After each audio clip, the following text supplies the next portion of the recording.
Alléluia. Demeure richement béni, serviteur de Dieu. Alléluia. Amen. Nous sommes résolument entrés dans la ligne numéro 3. Quelqu'un il avait programmé quelque chose contre toi. Alléluia.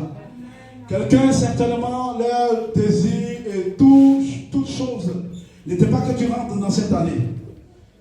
Est-ce que vous pouvez vous mettre en face de moi? Ah oui, la personne, c'est pas quelqu'un que j'ai besoin d'une chante pour m'accompagner avec le pianiste. Sinon, le reste, vous pouvez vous mettre là dans l'assemblée parce que nous sommes sur le public. Que Dieu vous bénisse. Y a-t-il quelqu'un qui s'est abonné au compte EP Shalom YouTube? Si tu n'as pas encore fait, fais-le maintenant. Je te donne 3 minutes, fais-le. Nous devons être prompts à propager l'évangile jusqu'aux extrémités de la terre. Amen. Accomplis ta part et Dieu fera le reste. Amen. Je te donne 2 minutes. Vas-y.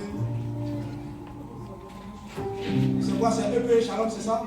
Oui, c'est ça. Ok. Abonnez-vous rapidement. C'est assez abonné pour des sottises et des bêtises. Abonnons-nous pour propager l'évangile de Jésus-Christ de Nazareth.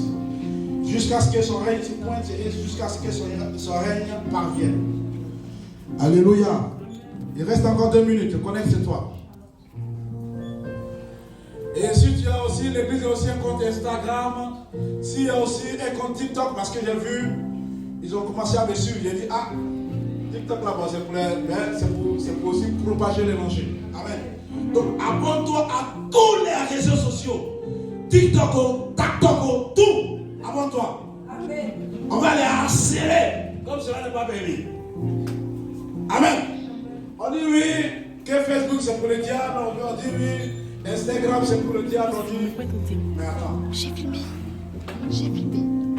C'est Dieu qui a donné l'intelligence. Amen. L'intelligence humaine pour qu'on puisse créer ces choses-là. Mais pour qu'au travers de ces choses-là, la parole de Dieu aussi, c'est vrai. Il y a aussi des choses bizarres, mais il faut prendre ce qui est bon. Amen. Voilà. Donc abonne-toi, si tu es abonné, il reste 1 minute. Si tu n'es pas encore aussi abonné au compte Facebook, abonne-toi et puis Shalom. Et fais ta part pour la propagation de l'évangile de Jésus-Christ. Parce que c'est pour lui que nous sommes là. Alléluia. Si cela est fait, nous venons la Christ.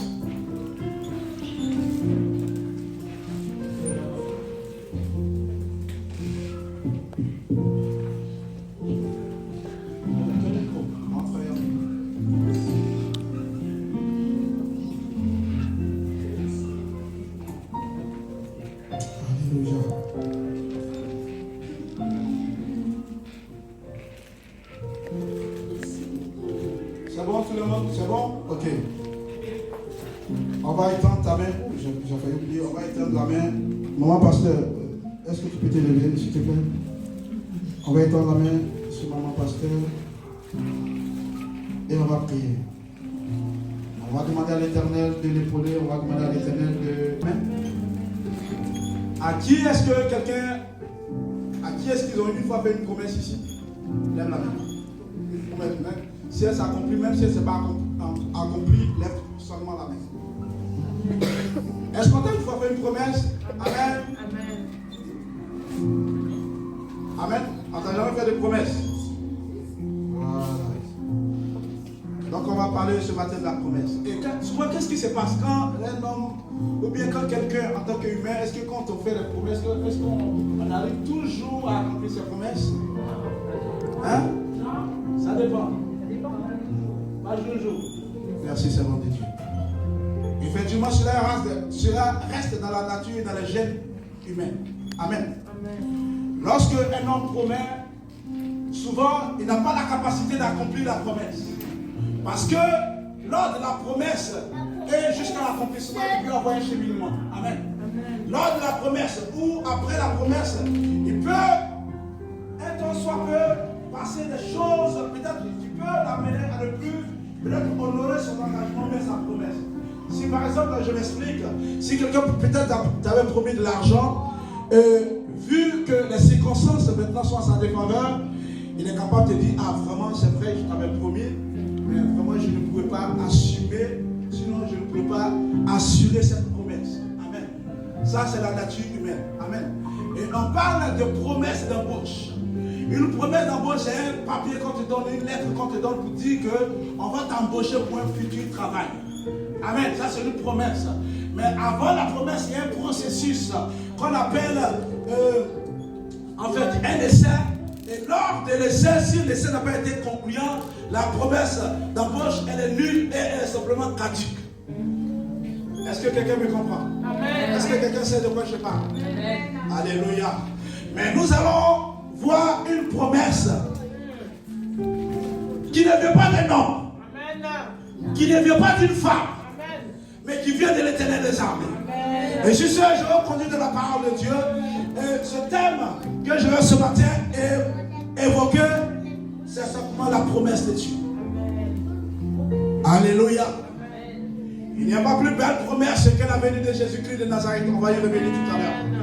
Mais bien avant de revenir à cette promesse, je vais t'inviter à prendre ta Bible. Un cultivateur ne va jamais au champ sans sa tabasse ni sa machette. Amen. Un étudiant, un élève ne va jamais à ses cours sans ses stylos. Et ici, notre stylo, notre outil, c'est la Bible. La Bible qui est le livre par excellence, qui est le livre le plus, je vais dire le plus lu, sinon dans le monde entier, qui surpasse même le Coran. Alléluia. Bien avant d'entrer dans notre message, je suis dans de lire la parole de Dieu, dans le livre de Genèse. Celle qui va m'accompagner, c'est mon Dieu. Tu vas prendre, mais bien avant ça, je te dirai, je te donnerai l'ordre. Genèse, chapitre 3, verset 1 à 6. Tu gardes ça, tu cherches un peu le mot. Mais quand on parle de promesses, tout à l'heure, j'ai un peu décrit la promesse selon l'être humain, la promesse selon le monde, la promesse selon notre